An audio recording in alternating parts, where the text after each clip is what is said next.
Você não gosta mesmo da revista Criativa? Ou é daquelas que dizem, não li e não gostei? Leia!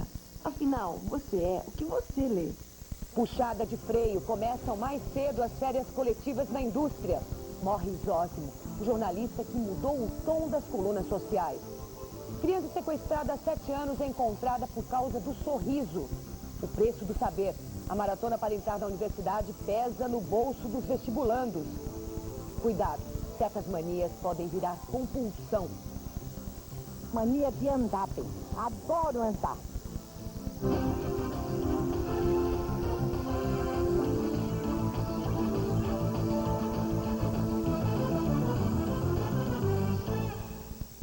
Boa tarde.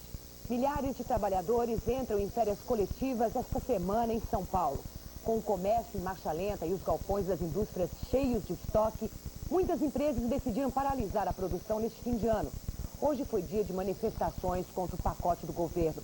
Os sindicalistas temem que a onda de demissões pode vir antes do que se espera.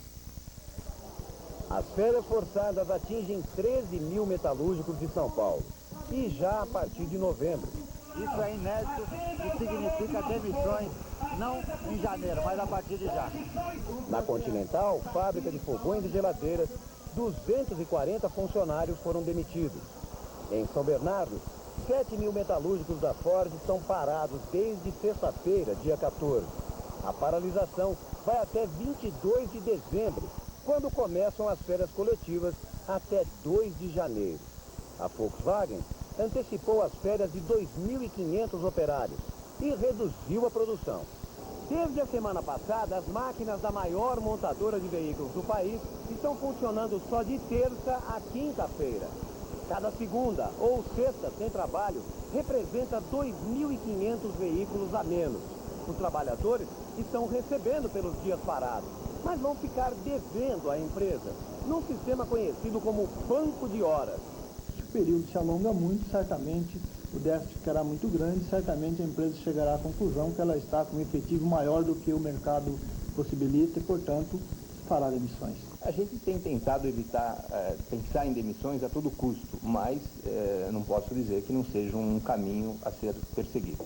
Na Multibras, maior fabricante de geladeiras do país, 500 trabalhadores já foram demitidos e os outros 1.300 vão entrar em férias coletivas.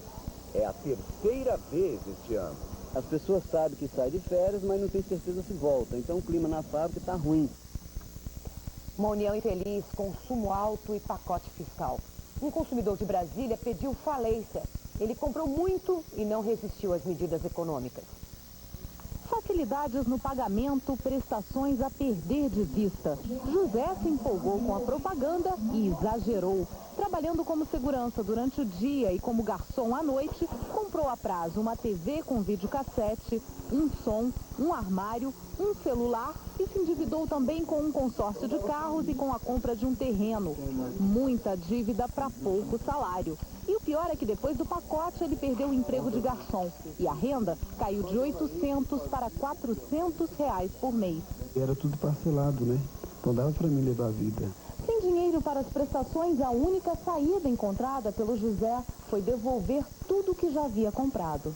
Hoje ele enfrentou caminhada e ônibus para levar a TV e o som de volta para a loja. É melhor do que ele ficar inadimplente, né? Ficar com o nome no DPC, ficar com o nome em qualquer lugar, que aí ele não compra, não consegue comprar, né? Em 20 minutos, negociação fechada. Alívio e tristeza na hora de se livrar da dívida. É melhor do que, né, ficar com o nome sujo, né? Infelizmente foi devolver, né? Não era minha vontade, né? Porque eu queria ter alguma coisa assim pra me distrair em casa, né? A única coisa que eu tenho. Estudar dias e noites seguidos não é a única pressão sobre os candidatos ao vestibular. Para não perder a chance de entrar na universidade, o jeito é fazer prova onde for possível. Uma maratona que também dói no bolso. 8 horas de estudo por dia e um desafio pela frente. Ou melhor, 5. O estudante Lúcio Perotti vai prestar vestibular em 3 faculdades em Curitiba, uma no interior do Paraná e outra em São Paulo. Candidato em medicina, administração e educação física, o que importa para ele... Que meu nome esteja lá, com certeza. Quem decide fazer vários vestibulares aumenta a chance de passar em pelo menos um deles, mas também paga mais caro por isso. Só o preço da inscrição pode variar de R$ 60 a R$ 160 reais, sem contar despesas com alimentação, viagem e hospedagem. Correndo atrás de uma vaga em medicina, a estudante Juliana Soares faz provas em Londrina, onde mora, e ainda vai a Cascavel, Curitiba, São José do Rio Preto e Belo Horizonte. São 4.700 quilômetros, R$ 230 reais em passagens de ônibus, mais R$ 400 reais com as inscrições. Ai, não tem outro jeito, tem que tentar, né? Vamos ver se eu passar, vai valer. Com a inscrição em 3 vestibulares, a estudante Karen Machado pagou quase R$ 300 reais. Eu não tinha feito a soma. Tinha feito tudo separado, né? Mas agora que eu somei, saiu muito caro. Para amenizar os gastos da família, Karen arrumou um emprego temporário, ajudando na inscrição de outros candidatos. Vai receber R$ 110 reais pelo trabalho. Para quem patrocina a Maratona Estudantil dos Filhos, o jeito é encarar o gasto como investimento. É o que a gente espera e está torcendo por ele, né? Que tenha bastante sucesso aí, inclusive para ver se não nos morde tanto no próximo ano, né? Um príncipe na vida carioca. O jornalista Zósimo Barroso do Amaral, que morreu de câncer em Miami, lançou sobre o Rio de Janeiro um olhar aristocrático, apaixonado, irônico.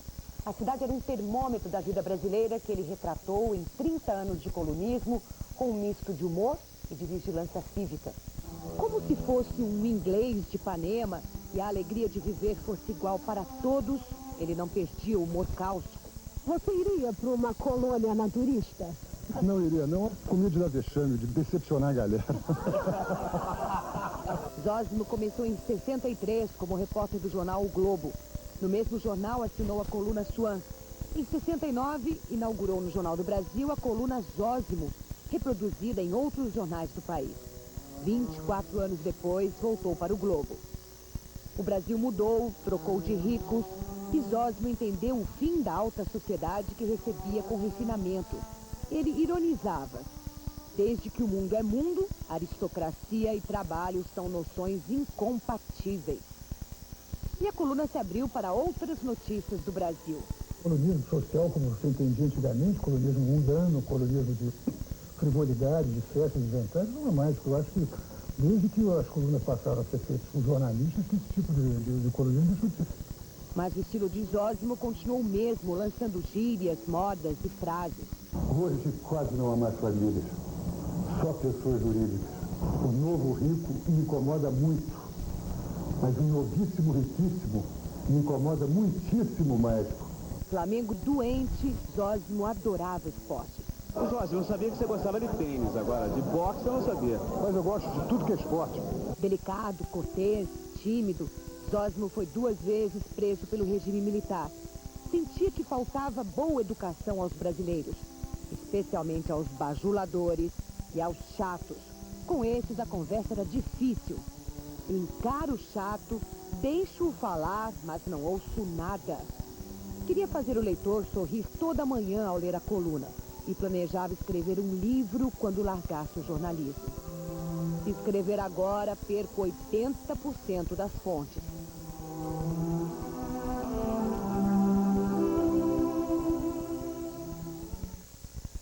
O corpo de Zósimo Barroso do Amaral embarca hoje à noite para o Brasil e deve ser enterrado amanhã no Rio. A seguir, o governo confia na aprovação da reforma administrativa. E no Dia da Bandeira, vai pensando aí, que estrelinha é aquela que fica acima da faixa Ordem e Progresso? A resposta já já.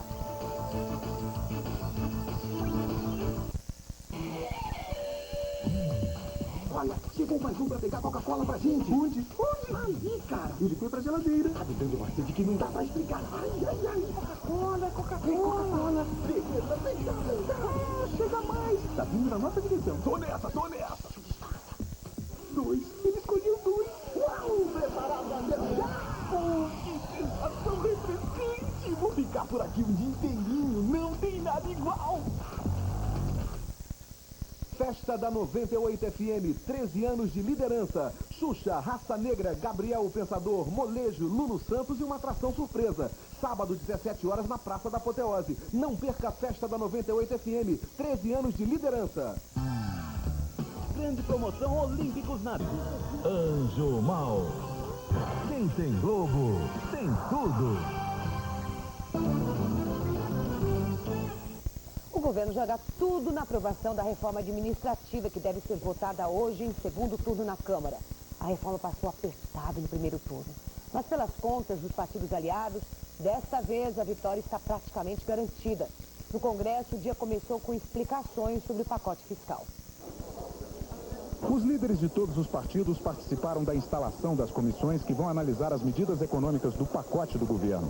Para mais polêmica, que aumenta o imposto de renda da pessoa física, foi indicado como relator o deputado Roberto Brant, do PSDB de Minas Gerais. E o ministro da Fazenda, Pedro Malan, veio ao Congresso explicar as medidas. Falou dos desafios para manter a inflação em queda e criticou os que pregam a desvalorização do real como forma de salvar a economia. Nós não faremos tal coisa, uma máxima desvalorização cambial. De resto, não há um economista responsável, quero sublinhar a palavra responsável, não há um economista sério e responsável no Brasil hoje que esteja sugerindo tal coisa, uma máxima desvalorização cambial. Ministro da Fazenda no Congresso, mas as atenções hoje são mesmo para a votação em segundo turno da reforma administrativa. O próprio ministro da Fazenda, nas explicações dele, pediu que os deputados aprovem a reforma para dar mais eficiência ao governo. E os líderes governistas estão confiantes na aprovação, apesar dos pontos polêmicos dessa reforma. A sorte está lançada, diz o líder do PFL, com uma lista de nomes de deputados que estavam indecisos, mas que agora já são a favor de pontos como o fim da estabilidade e o salário máximo de R$ 12.700 no serviço público. É um bom salário em qualquer país civilizado do mundo. O teto é esse, seria uma indignidade, numa hora em que nós pedimos sacrifícios e apoio da sociedade brasileira para garantir a estabilidade, o plano real, nós aqui criamos excepcionalidade. E vamos votar? Vamos. A aprovação o plenário dirá, né? Foi intensa a movimentação política nos últimos dias para tentar garantir a aprovação da reforma administrativa no segundo turno da Câmara. Esse é um sinal precioso que o governo quer dar ao mercado internacional. Quer e precisa. Ana Paula, será que esse clima hoje aí entre os deputados é mesmo para valer a favor do governo? Um tema tão delicado como é a demissão de servidores? Mônica, mas o ministro Luiz Carlos Santos garante que a reforma vai ser aprovada e ele chuta um placar aí, 330 votos a favor do governo. E o ministro sabe que muitos parlamentares, apesar de toda essa polêmica da reforma, estão felizes com o governo. É que apesar de todos os cortes anunciados para o ano que vem, este ano a tesoura pegou leve. Os cortes ao orçamento de 97 serão de apenas 20%. Incluindo aí as emendas de parlamentares. Mais de 200 milhões de reais foram liberados de ontem para hoje. Em compensação, a reforma da Previdência foi adiada mais uma vez. Acabar com os privilégios nessa área não é fácil mesmo. Todo ano, por exemplo, 400 mil pessoas se aposentam antes dos 50 anos de idade. E para pagar essas e outras, a Previdência vai fechar este ano com um buraco de 2 bilhões de reais. Mas os aposentados não precisam se preocupar. O ministro Reinhold Stefanes acaba de me garantir que começa a pagar o 13º no dia 1º de dezembro, segunda-feira, aconteça o que acontecer. É claro que para isso, Mônica, ele precisou de uma ajudazinha do Tesouro Federal, que vai emitir títulos de curto prazo para financiar esse pagamento. Isso quer dizer mais dívida, mais juros, mais rombo? Não, são títulos bem de curto prazo que, segundo ele, serão resgatados antes do fim do ano mesmo. Obrigada. Depois de um dia de forte alta, a Bolsa de Tóquio despenca e fecha em baixa de 5,3%. Na Coreia do Sul, a crise provocou a demissão do ministro das Finanças. Em Hong Kong, a Bolsa fechou em baixa de 0,9%. Vamos agora aos números do mercado financeiro aqui no Brasil. A Bolsa de Valores de São Paulo também está operando em baixa de 1,1%. Na Bolsa do Rio, alta de 0,7%. As cadernetas de poupança que vencem hoje estão rendendo 1,18%. E o Banco Central alterou a minibanda do dólar em 0,1%. O mercado considerou que a alteração está dentro das expectativas. O dólar comercial está sendo vendido a R$ 1,10, o dólar turismo por R$ 1,13 e o paralelo por R$ 1,16. Você sabe que dia é hoje? 19 de novembro. Não lembrou de nada? Pois é, muita gente esquece que hoje é dia da bandeira. Levantada com paixão nos momentos de vitória, aberta pela multidão em sinal de protesto, a bandeira é símbolo da nacionalidade, marca registrada do país. Tem hino para homenagear. Salve o lindo perdão da esperança. Aqui e ali, as cores da bandeira são espalhadas pela cidade, nas ruas, lojas, nas lanchonetes. A bandeira nacional tem histórias para contar. Logo depois da proclamação da República, em 15 de novembro de 1989, o Brasil criou uma bandeira inspirada na norte-americana. Os republicanos não gostaram. 4 dias depois, a bandeira brasileira foi substituída às pressas. Desta vez, a inspiração veio da bandeira imperial. Os brasileiros esqueceram. Só lembram do dia dela quando tem outro bom motivo. Hoje é o dia da bandeira. Aniversário da minha mãe. Esquecidos também ficam os símbolos. O que significam as estrelas? É os países. Não, são os 26 estados brasileiros e o Distrito Federal. E aquela estrelinha lá em cima, sozinha? Não sei por que a de cima representa o estado do Pará. Porque representa todos os estados brasileiros cortados pela linha do Equador. A chuva participou da comemoração do Dia da Bandeira na Praça dos Três Poderes. Protegido no palanque, o presidente Fernando Henrique assistiu à festa. Pelo menos oficialmente, o Dia da Bandeira não foi esquecido. E vai aí mais uma informação esquecida por muita gente. O lema, ordem e progresso, é sempre escrito na cor verde. Daqui a pouco, um sorriso é a chave de um final feliz para um sequestro. A síndrome que transforma mania em doença. Tudo tem que estar simetricamente arrumado numa distância equivalente, cabife por cabife, gaveta por gaveta. Digite o número da agência e conta. Digite sua senha. Saldo de R$17.150. Negativo. Seu duro, patente, como você tem a cara de pau de ligar pra cá. As dívidas estão acumulando. Aproveite que a Mega Sena também acumulou. São milhões de reais para você virar a sua vida do avesso. É o cúmulo da sorte. Sua mãe é como a nossa, que vive regulando o que você gosta? Nananina não. Entuchando vitamina. Vai tomar tudo. Faz assim, ó. Pede a Des pra ela. A Des tem tudo que ela adora e é super gostoso. Fora que a Des vai te dar força. Muita força pra você aguentar a sua mãe que é linda, fofa, poderosa. Chegou a Des. Tem tudo para você gostar. Nesta quarta tem quarto especial. São dezenas de ofertas esperando você nas tendas. Veja só algumas. Frango congelado Avival, R$1,05. Bacalhau Zarbo, R$6,99. Leite em pó instantâneo Ninho, R$2,29. Novo CD Spice Girls, R$13,99. Quarta especial, passe nas tendas e aproveite.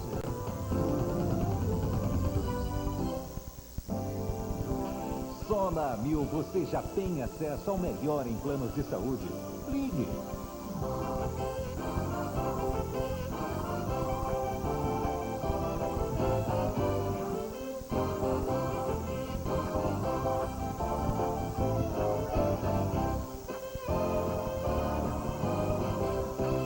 Por amor. Quem tem Globo, tem tudo. Um sorriso e uma marca de nascença. Essas eram as únicas pistas para desvendar o sequestro de uma criança que aconteceu há 7 anos nos Estados Unidos. Cristal Anzaldi tinha 1 ano e 2 meses quando desapareceu da casa onde morava com os pais, em San Diego, na Califórnia. A foto dela foi parar nas ruas, nos jornais e até na internet. Agora, 7 anos depois, agentes do FBI localizaram Cristal em Porto Rico. A identificação da menina só foi possível depois que o FBI analisou no computador o sorriso de milhares de crianças desaparecidas. O sorriso característico de Cristal e a marca de nascença não deixaram dúvidas. Um exame de DNA provou que a mulher de Porto Rico não era a mãe dela. Os verdadeiros pais estão agora esperando a chegada da filha, 7 anos depois do sequestro. 5 mil manifestantes do movimento dos Sem Teto cercam o Palácio dos Bandeirantes em São Paulo. Eles querem a volta dos mutirões para a construção de casas financiadas pelo governo. A passeata atravessou a cidade e os manifestantes interditaram a avenida que dá acesso à sede do governo estadual durante 1 hora. Quando chegaram ao palácio, ignoraram os seguranças e ocuparam os jardins e a área dos estacionamentos. A situação foi contornada com a decisão do governador Mário Covas de receber os manifestantes. A multidão queria negociar a retomada dos mutirões populares e a construção de 15 mil moradias. O governador Mário Covas prometeu uma nova reunião daqui a um mês, quando vai ser definido o orçamento do Estado para 98.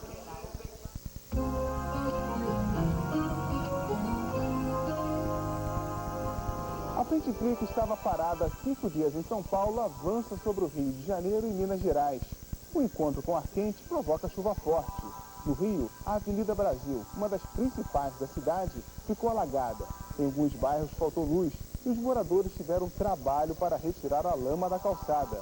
A previsão é de chuva à tarde e à noite em toda a faixa escura, que cobre também o centro-oeste. A mesma massa de ar quente que impede a frente fria de avançar pelo interior do país mantém o clima seco no Nordeste.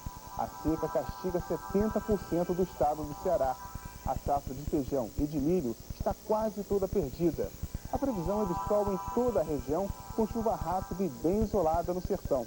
A temperatura máxima chega aos 29 graus no Rio de Janeiro e 20 em Curitiba. Mania, todos nós temos pelo menos uma.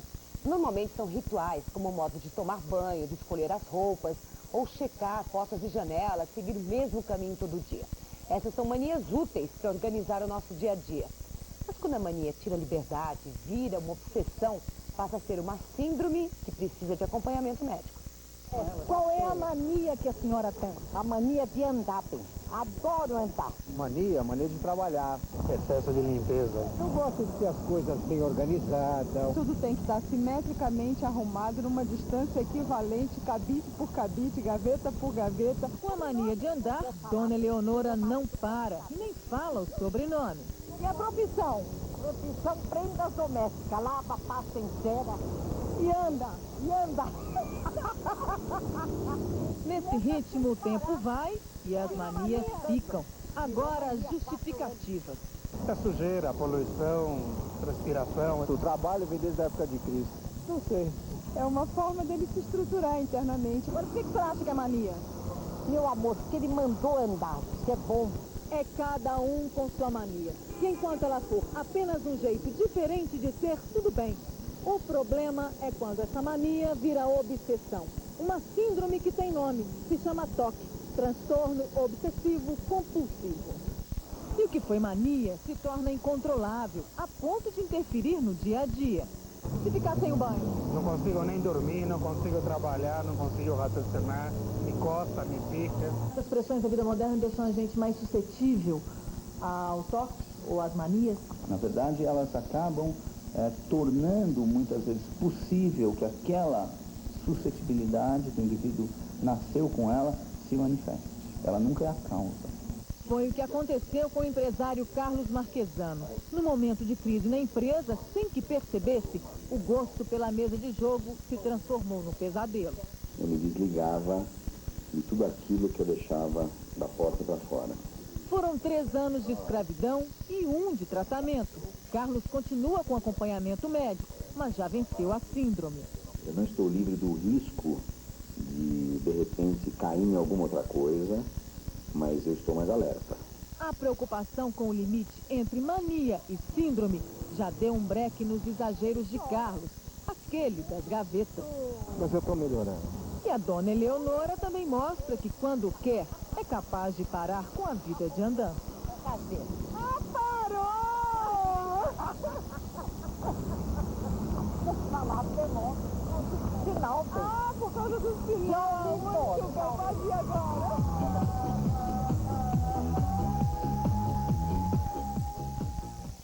Uma boa tarde para você e até amanhã. Rede Globo. Assista agora Video Show, classificação livre. Cinema especial. Hoje, Linda Fiorentino, uma policial que se envolveu com o principal suspeito de um crime. Está arriscando a sua vida, garota. Ele é um psicopata. E agora vai ter que lutar para salvar a própria pele. Para!